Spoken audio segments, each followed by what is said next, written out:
So, 100 days to Brexit. Yesterday was not a good day for citizens' rights, civil rights in Europe in 2018 are under threat.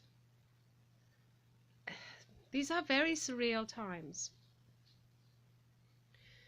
Yesterday I saw quite a lot of videos from our mirror images, UK citizens who made their homes in EU 27 countries. And my heart just goes out to them. They are the ones who, like myself, live the European dream. It was never easy exercising freedom of movement, living this European dream. It got easier over the years, but you know, when I first arrived here, it was really difficult to get a bank account. Obviously, there are language difficulties. My English wasn't that great when I arrived, aged 17. When I later on went to university, yes, there was loads of support in place for university students. But when I first arrived here, I was still doing A-levels and I came without parents, and it was not easy.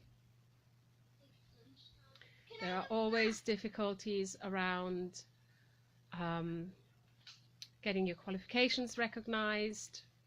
At one point, the Bavarian Ministry of Culture told me to go back to England and do another 3 O-levels before I could get my A-levels accredited. And now, yesterday, the European Commission has not commented or not done anything to protect UK citizens who are exercising their freedom of movement in the EU 27 countries. What signal does that send to the rest of the European citizens who are exercising their freedom of movement? Altogether, from the 28 European Union countries, there are approximately 20 million people exercising freedom of movement. So yeah, the 1.2, 1.5, 1.8, whatever the exact figure is, less than 2 million people, the less than 2 million UK citizens who are affected are only about 10% of that bracket of population. But their fortunes are left to the individual member states. Now, Germany and France are already putting measures in place to make sure they are protected, to make sure that they don't suddenly find themselves illegal immigrants or third country nationals overnight.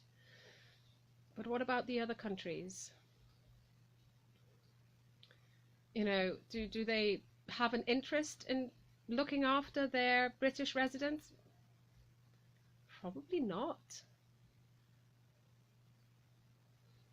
At EU level, the EU is making sure that planes are not grounded, banking doesn't grind to a halt. I would like to see people protected as well. So, although personally I didn't have such a bad day yesterday, mostly because I stayed away from the news, yesterday was not a good day. Today is also not a good day. I've had well over 900 not so good days, and we've got 100 days yet to come, and we still don't know what our lives will be like in 101 days. The clock is ticking.